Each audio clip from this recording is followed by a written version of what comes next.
Shalom Bapak Ibu. Puji Tuhan, kita bersyukur pada pagi hari ini oleh karena kemurahan Tuhan, kebaikan Tuhan, bahwa kita seminggu berlalu Tuhan telah pelihara, berkati kita. Pada saat ini mari kita memberikan yang terbaik buat Tuhan. Seluruh hidup kita, persembahan kita, yaitu tubuh dan roh kita kepada Tuhan. Saya untuk Bapak Ibu cuma sama-sama berdiri. Mari kita satu pujian. Masuk ruang Maha Kudus. Terang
kebesaran, kami boleh melihat Engkau yang agung dan mulia.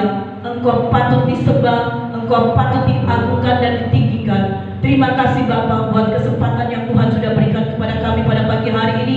Kami boleh datang lagi untuk beribadah kepada Tuhan. Bapa, sebelum kami melakukan segala sesuatunya, ampuni kami, sucikan dan kuduskan kami. Layakkan kami ya Tuhan untuk kami boleh bersekutu dalam ibadah pada pagi hari ini. Dan terlebih lagi Bapa, kami boleh layak bersekutu dengan tubuh dan darah Yesus melalui sakramen perjamuan kudus. Terima kasih Bapa dalam sorga, ibadah kami dari awal sampai pada akhirnya kami serahkan ke dalam tangan Tuhan. Hamba-hambamu yang akan melayani BL Singer Musik, hamba-Mu yang akan menyampaikan kebenaran firman Tuhan, kolektan petugas perjamuan kudus. Biarlah Tuhan mengurapi kami semuanya dan kami boleh menjadi berkat Tuhan. Kami yakin dan percaya Tuhan ada di tengah-tengah kami dan siap memberkati kami. Hancurkan segala pekerjaan iblis kuasa kegelapan di dalam nama Tuhan Yesus Kristus. Bapa, berikanlah kepada kami tubuh yang sehat, stamina yang kuat, supaya kami boleh memuji mengagungkan nama Tuhan. Terpujilah nama-Mu Bapa di dalam sorga. Kami akan memulai ibadah kami, yaitu di dalam nama Tuhan Yesus Kristus yang menjadi juru selamat kami. Haleluya, amin. Amin. Silakan duduk Bapak Ibu. Mari kita memuji Tuhan kami. Mari kita mengangkat satu pujian. Jangan lelah bekerja di ladang Tuhan.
hari tentang apa? Pencurahan Roh Kudus. Saya percaya kita telah menerima Roh Kudus. Amin. Mari kita nyanyikan Roh Kudus tercurah di tempat ini.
yang kami sembah, Engkaulah yang menjadi segala-galanya dalam kehidupan kami. Biarlah setiap puji-pujian yang sudah kami naikkan boleh menyenangkan hati Tuhan. BL Singer musik yang sudah memandu kami, kiranya Tuhan Yesus memberkati mereka semuanya. Tibalah saatnya bagi kami akan mendengarkan kebenaran firman Tuhan. Mari Bapa, pada pagi hari ini melalui ibadah ini, Tuhan ingin menyatakan isi hati Tuhan kepada kami sidang jemaat Tuhan di tempat ini, supaya kami boleh memahami, kami boleh mengerti apa yang menjadi kehendak Tuhan di dalam kehidupan kami. Terima kasih Bapa, hamba-Mu yang akan menyampaikan isi hati Tuhan. Biarlah otoritas Allah, wibawa Allah ada di dalam kehidupan kami, dan kami boleh menjadi berkat, sehingga firman Tuhan boleh menjadi rema dalam setiap kehidupan kami. Terima kasih Bapa, kami yakin dan percaya Tuhan ada di tengah-tengah kami. Bahkan Roh Kudus ada di tengah-tengah kami, siap memenuhi dalam hidup dan pikiran dan perasaan jiwa kami. Terima kasih Bapa dalam sorga, terpujilah nama-Mu. Kami menyambut kebenaran firman Tuhan. Kami akan duduk dengan diam dan berkonsentrasi terhadap firman Tuhan. Dalam nama Tuhan Yesus kami sudah berdoa dan mengucapkan syukur. Haleluya, amin. Silakan duduk. Tuhan Yesus memberkati.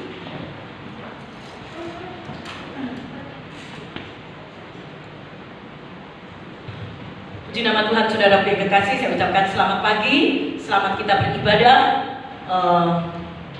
untuk menikmati kebenaran firman Tuhan. Ya, saudara yang kekasih, pada pagi hari ini bertepatan kita memperingati hari pencurahan Roh Kudus. Ya, puji nama Tuhan, saudara. 10 hari yang lalu kita memperingati hari kenaikan Tuhan Yesus. Ya. Dan hari ini adalah 10 hari dari kenaikan Tuhan Yesus itu kita memperingati Tuhan mencurahkan Roh Kudus-Nya kepada kita semua orang-orang yang percaya kepadanya. Ya, puji nama Tuhan. Pencurahan Roh Kudus ini adalah satu janji yang Tuhan berikan sebelum Tuhan Yesus naik dan terangkat ke sorga. Ya, saudara. Jadi sebelum Tuhan Yesus naik, Tuhan Yesus sudah berpesan kepada murid-muridnya. Tentu saja pesan ini kepada kita sebagai murid-murid Tuhan yang hidup di akhir zaman ini. Saudara, apa pesannya saudara melalui kebenaran firman Tuhan? Dikatakan jangan gelisah, jangan takut, jangan khawatir dan lain sebagainya. Mari saudara, sesuai dengan share yang sudah saya sampaikan dalam firman Tuhan, bagaimana peran Roh Kudus di dalam kehidupan orang yang percaya. Mari kita akan membuka Alkitab kita yang terdapat di dalam Injil Yohanes pasal 14 ayat yang ke-15 sampai yang ke-17. Apa yang Tuhan janjikan kepada kita sebagai orang-orang yang hidup di akhir zaman ini, saudara ya. Tuhan menjanjikan apa, saudara? Mari kita akan baca. Saudara dapat melihatnya di layar LCD. Demikian bunyi firman Tuhan. Jikalau kamu mengasihi akunya aku besar ya saudara. Dan kamu ini adalah murid-murid Tuhan. Jikalau kamu mengasihi aku, kamu akan menuruti segala perintahku. Aku akan minta kepada Bapa, dan Ia akan memberikan kepadamu seorang penolong yang lain, supaya Ia menyertai kamu selama-lamanya, yaitu Roh kebenaran. Dunia tidak dapat menerima Dia, sebab dunia tidak melihat Dia dan tidak mengenal Dia. Tetapi kamu mengenal Dia, sebab Ia menyertai kamu dan akan diam di dalam kamu. Amin. Puji nama Tuhan, saudara yang dikasih. Apa yang Tuhan janjikan, apa yang akan Tuhan berikan kepada kita, Dia akan memberikan seorang penolong. Tuhan Yesus sudah naik ke sorga. Jadi saudara, dikatakan tidak boleh gelisah, tidak boleh susah. Karena apa? Tuhan Yesus naik ke sorga, dan Tuhan Yesus menggantikan seorang pribadinya, yaitu Roh Kudus, ya, untuk ada di dalam kehidupan kita. Dikatakan untuk menyertai kita selama-lamanya dan untuk tinggal di dalam hati kita. Ya, puji nama Tuhan, saudara. Ya, di dalam Kisah Para Rasul pasal 1 ayat yang ke-8, tidak usah kita baca. Di situ janji Tuhan, kamu akan menerima kuasa apabila Roh Kudus turun atas kamu. Haleluya. Ya, Tuhan Yesus memberikan penolong, Tuhan Yesus memberikan penghibur. Tetapi ini tidak kepada semua orang, saudara. Bagaimana dengan orang yang tidak percaya? Apa roh penolong? Apa roh kudus? Apa roh penghibur? Bagi mereka tidak tahu artinya apa, saudara. Tetapi bagi kita sebagai orang yang percaya, janji Tuhan itu adalah ya dan amin. Amin, saudara. Amin, ya. Puji nama Tuhan. Roh Kudus atau roh kebenaran. Nah, sekarang kita harus tahu dan mengerti dulu apa sih arti Roh Kudus. Ya, pencurahan Roh Kudus, Tuhan memberikan Roh Kudus, dan hari ini adalah hari yang ke-10 setelah Tuhan Yesus naik ke sorga, hari pencurahan Roh Kudus. Ada beberapa gereja yang melaksanakan, yang mengadakan ibadah doa 10 hari lamanya. Ya, tetapi saudara, kita jangan langsung menghakimi, oh gereja itu loh tidak mengadakan doa 10 hari, oh tidak ada Roh Kudusnya. Saudara, hanya ada beberapa gereja. Tentunya ini melihat sikon, situasi dan kondisinya. Ya, saudara, berdoa minta kepenuhan Roh Kudus itu adalah supaya kita memperingati bahwa Roh Kudus itu sampai sekarang masih ada dan selalu tinggal di dalam hati kita. Ya, berdoa selama 10 hari itu kita memperteguh iman kita. Ya, bahwa Roh Kudus itu benar-benar ada dan diam di dalam hati kita, dan itu akan menyertai kita untuk selama-lamanya. Nah, sekarang saudara, mari kita akan belajar bersama apa Roh Kudus. Ya, apa Roh Kudus yang katanya menyertai kita, yang katanya diam di dalam hati kita, apa dan siapa Roh Kudus itu? Saudara, Roh Kudus itu adalah pribadi Allah. Nah, saudara, kalau kita berbicara Allah Tritunggal, aduh saudara, lama ini dalam seminar itu sampai mungkin 1 hari 2 hari full, ya, untuk membicarakan Allah Tritunggal. Ya, saudara, berdoa supaya ada kesempatan kita untuk dapat mengerti dan memahami. Mungkin saya harus panggil pembicara, ya saudara, untuk Allah Tritunggal, karena ini sangat peka sekali dan kita harus mengerti juga, saudara, ya. Roh Kudus itu adalah satu pribadi dalam Allah Tritunggal. Kita tahu Allah Tritunggal itu apa? Allah Bapa, Allah Anak, Allah Roh Kudus. Ya, Roh Kudus adalah Tuhan Yesus Kristus sendiri. Nah, sekarang saudara, bagaimana keberadaan Roh Kudus dalam kehidupan kita untuk sekarang ini? Bagaimana, saudara? Apa masih ada?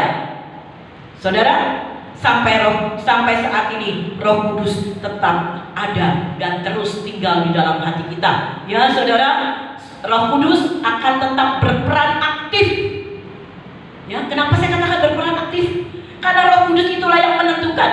Asal yang penting Roh Kudus itu kita harus aktifkan. Ya, jangan dibiarkan tidur. Roh Kudus jangan dibiarkan tidur, menjadi lemah tertidur, saudara. Seperti mana Tuhan Yesus bersama-sama dengan murid-muridnya, Tuhan Yesus ditaruh di buritan kapal, dibiarkan begitu saja, dan apa yang terjadi? Angin ribut terjadi. Saudara, mengapa? Karena Tuhan Yesus dibiarkan, ditaruh di belakang, tidak dianggap, diacuhkan, dicuekkan.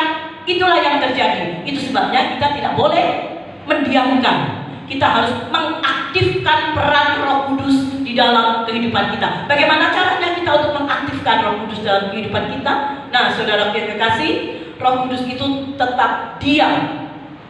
Tidak masuk. Wis aku tidak senang, keluar lagi, masuk lagi, keluar lagi.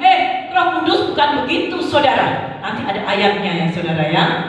Roh Kudus itu ada terus, tetap diam di dalam hati kita. Cuman sekarang tergantung kitalah bagaimana mengaktifkan Roh Kudus dalam hidup kita ini, saudara. Nah, saudara, pengertian Roh Kudus dalam pribadi orang yang percaya, Roh Kudus itu sekali lagi adalah satu pribadi dalam Allah Tritunggal, yaitu Tuhan Yesus Kristus sendiri.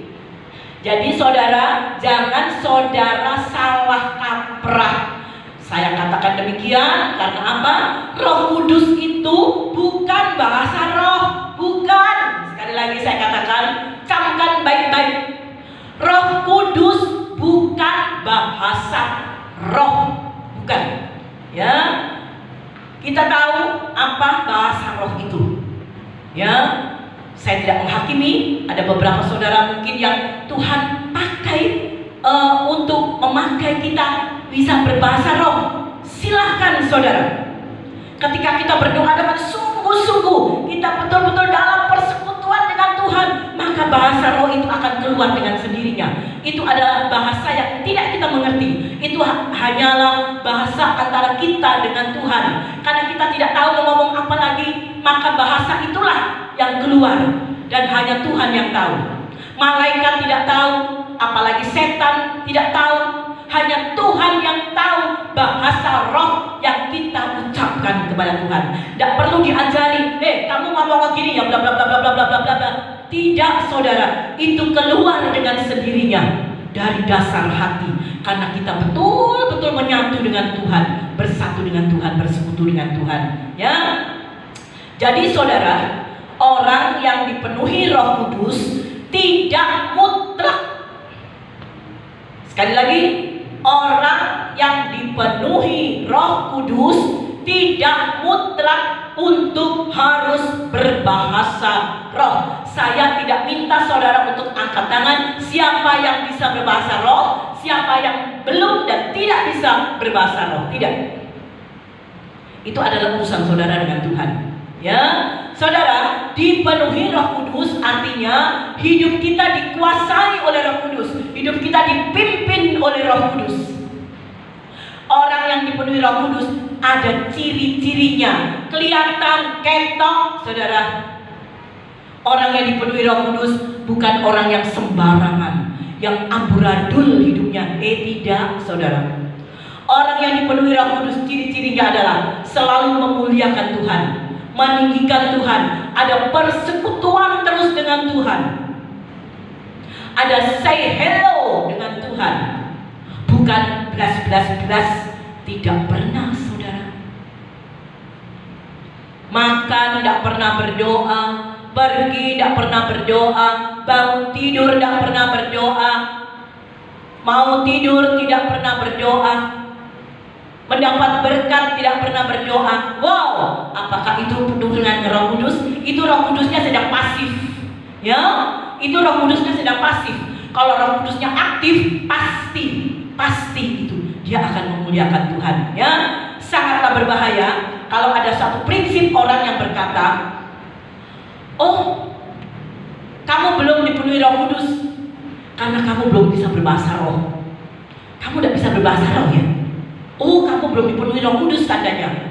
Saudara, jangan sekali-kali kita menghakimi kata-kata kalimat yang seperti ini.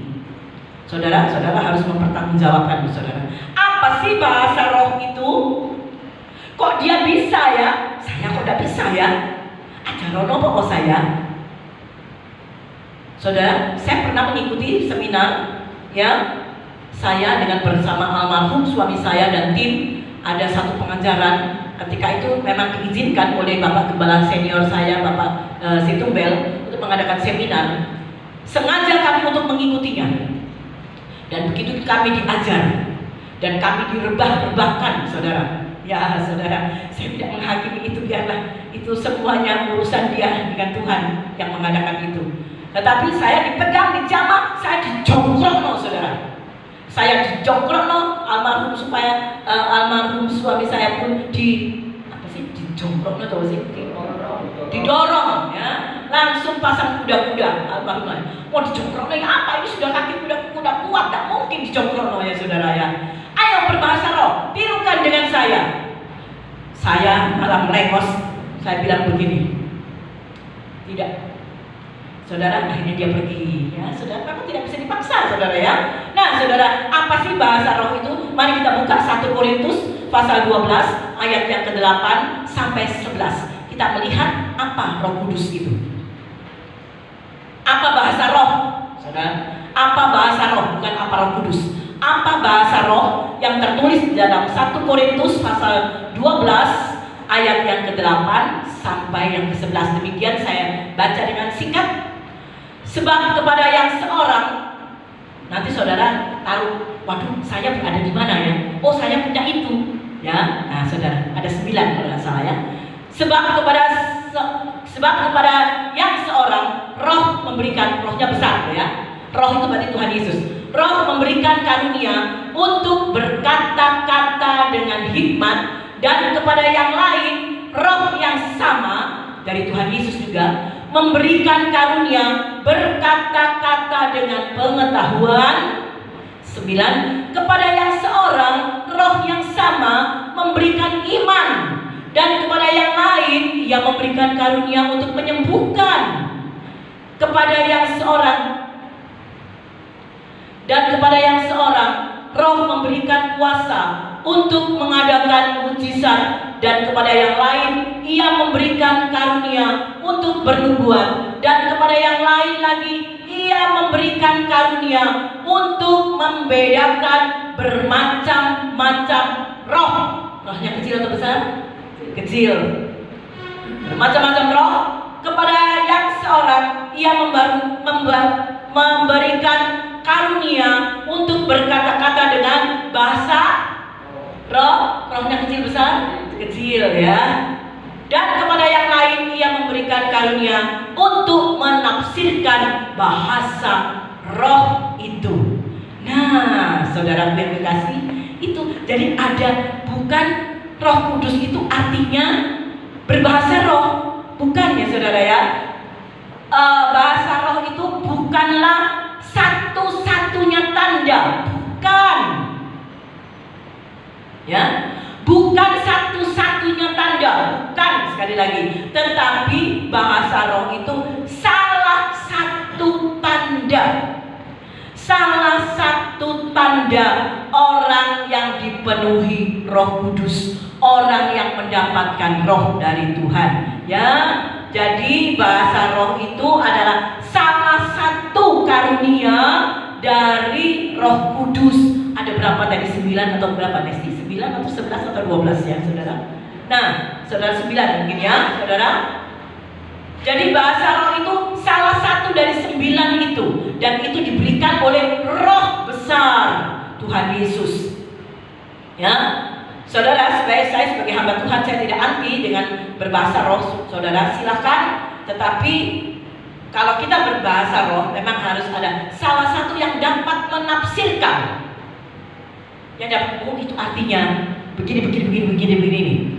Sekalipun itu dia sedang berbicara kepada Bapa, hatinya berbicara kepada Bapa. Tapi ada orang juga yang diberikan hikmat untuk dapat menafsirkan bahasa roh itu. Tidak sembarangan orang juga ya, tidak sembarangan saudaraku. Jadi jangan ada statement atau pola pikir yang salah bahwa Roh Kudus belum masuk dalam hidup saya karena saya belum bisa berbahasa roh. Saya tidak penuh dengan Roh Kudus karena saya tidak bisa berbahasa roh. Jangan berkecil hati, jangan berkata seperti itu, jangan salah prinsip yang seperti itu saudara. Saudara yang kekasih, sekali lagi, bahasa roh itu adalah sesuatu secara ajaib yang terjadi dalam kehidupan kita. Kita ngomong sama Tuhan, kita sendiri mungkin tidak tahu apa artinya itu. Seperti Roma 8 ayat yang ke-28, tidak tahu apa yang akan diucapkan, hanya air mata saja. Kita tidak tahu lagi mau ngomong apa. Itu sebabnya Roh Kudus yang langsung ambil alih berbicara dengan bahasa roh. Bahasa roh itu antara kita dengan Tuhan. Saudara yang kekasih di dalam Tuhan ya. Sekali lagi, bahasa roh itu ada sampai sekarang ini dan terjadi kepada setiap orang yang percaya, tetapi tidak segampang itu. Saudara, ketika kita masuk dalam hadirat Tuhan, ketika kita bersekutu dengan Tuhan, disitulah kita boleh merasakan roh Tuhan bekerja melalui bahasa roh kita ya. Saudara tidak usah meniru-niru apa yang sudah saudara mungkin pernah dengar ya saudara ya. Jangan saudara juga melecehkan, jangan. Tetapi biar itu urusan kita dengan Tuhan, saudara. Jadi jangan, aduh saya belum dipenuhi Roh Kudus karena saya belum bisa berbahasa roh. Jangan, sekali lagi jangan. Sekarang kita akan melihat, loh kalau begitu kapan kita menerima Roh Kudus? Saudara yakinlah bahwa saudara sudah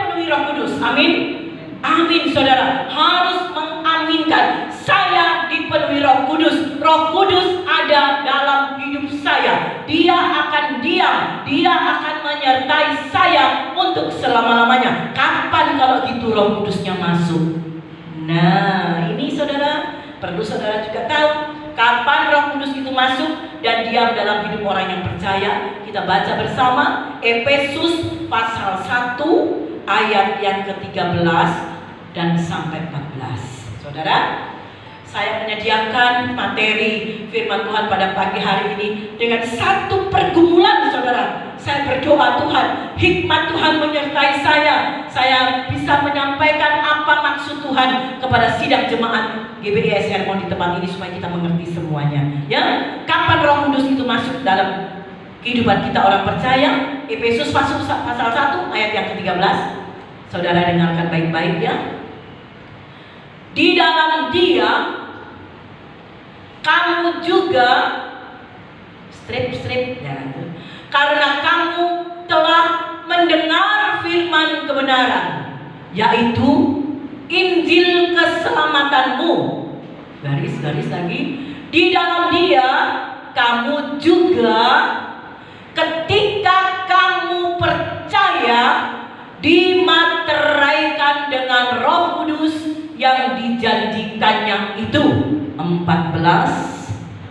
Dan Roh Kudus itu adalah jaminan bagian kita sampai kita memperoleh seluruhnya, yaitu penebusan yang menjadikan kita milik Allah untuk memuji kemuliaannya.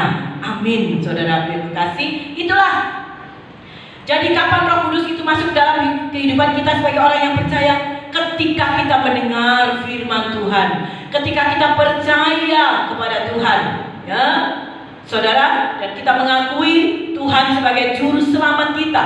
Ketika kita dibaptis sebagai kelahiran baru, ya, menjadi hidup, menjadi miliknya Allah melalui baptisan air. Ketika kita percaya, nah disitulah Roh Kudus masuk dan diam dalam hidup kita.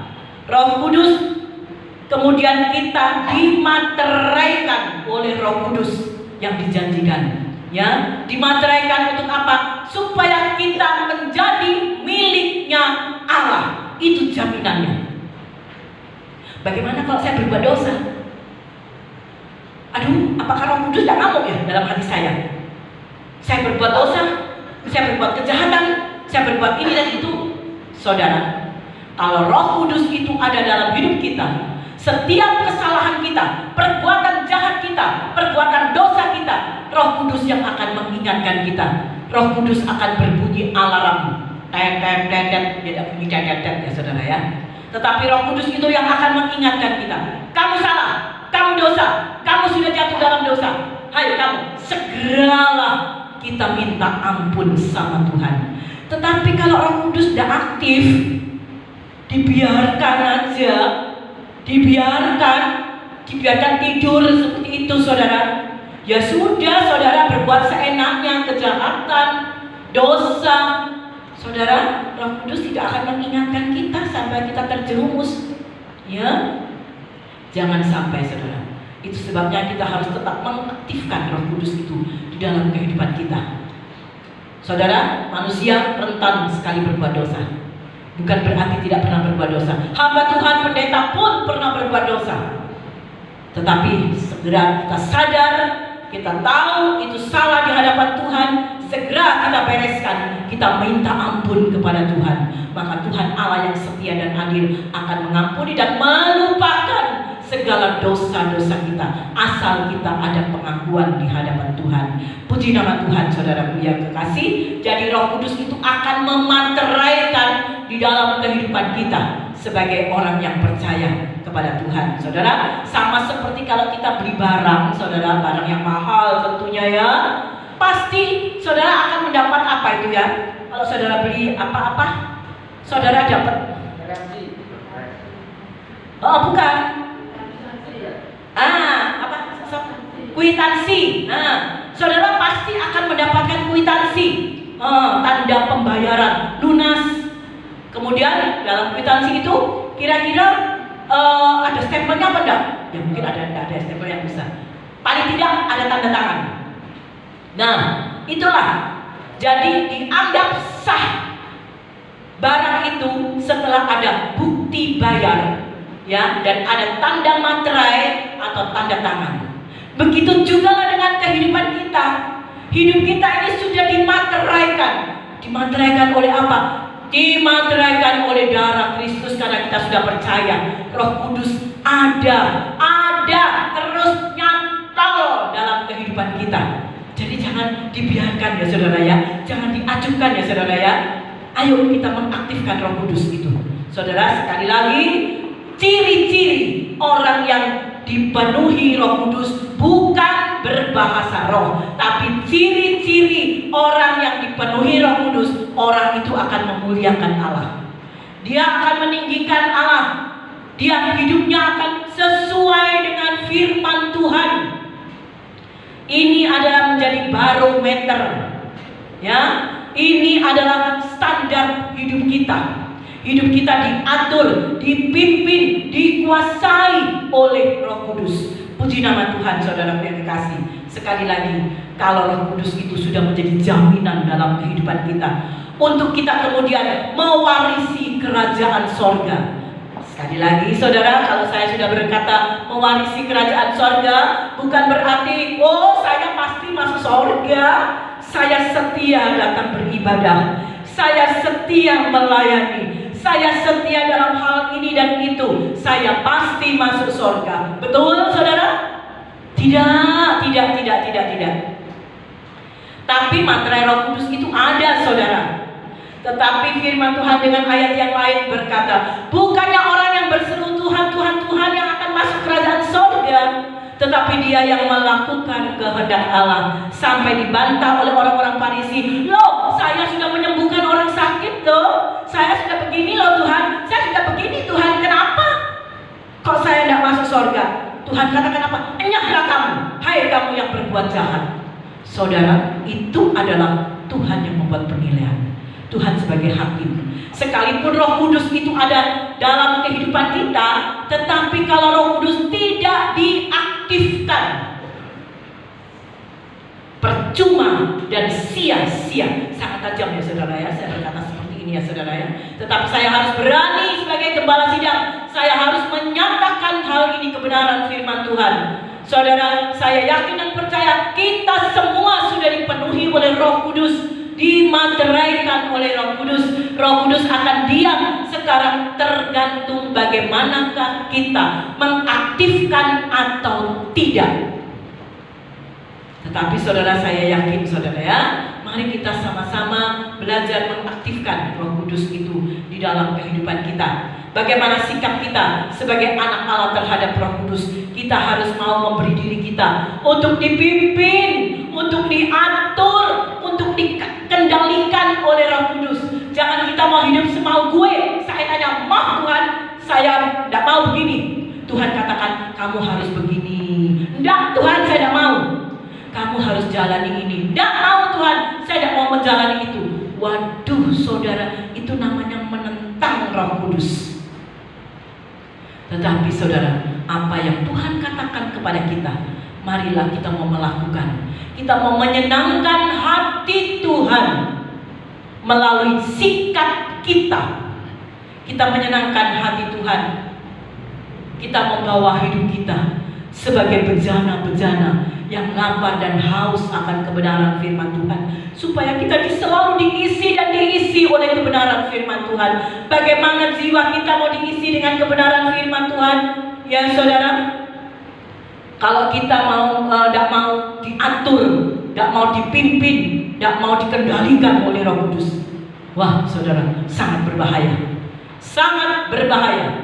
Marilah kita mau menjadi anak-anak Tuhan, orang-orang yang percaya, yang sudah dimateraikan, yang Roh Kudus itu sudah berdiam dalam hidup kita, yang Dia akan menyertai kita untuk selama-lamanya. Kita mau menjadikan Roh Kudus itu sebagai utama dari yang terutama di dalam kehidupan kita. Ya, saya yakin dan Roh Kudus, saya yakin dan percaya Roh Kudus akan memegang dan mengatur kehidupan kita. Itu sebabnya ada satu pujian, peganglah tanganku Roh Kudus. Jangan sampai kita tersesat dengan keadaan dunia ini, tetapi biarlah Roh Kudus mau selalu pegang tangan kita. Ya, jangan kita mokong ya, jangan kita cuek ya saudara ya, tetapi mari kita mau ulurkan tangan kita. Tuhan, inilah tanganku, inilah hidupku, pakailah aku Tuhan, kuasailah aku dengan Roh Kudus-Mu. Rasakan mujizat Tuhan terjadi apabila Roh Kudus turun atas kehidupan kita. Amin saudara. Saudara harus yakin itu mujizat akan terjadi apabila Roh Kudus bekerja. Ya, kalau Roh Kudus sudah bekerja dalam kehidupan kita, mujizat akan terjadi. Ya, apa yang tidak mungkin terjadilah segala sesuatu atas kehendak Tuhan. Saudaraku yang kekasih di dalam Tuhan, marilah saudara, kita mau selalu dipimpin oleh Roh Kudus, mulai saat ini sampai selama-lamanya, sampai pada perjalanan kita yang terakhir Tuhan panggil kita. Amin. Demikianlah firman Tuhan pada pagi hari ini. Ya, saya berhenti berbicara, tetapi biarlah Allah Roh Kudus akan tetap terus mengingatkan kepada setiap kita supaya kita tetap aktif dalam Roh Kudus. Perankan Roh Kudus dalam hati kehidupan kita. Ya, saya undang barisan musik.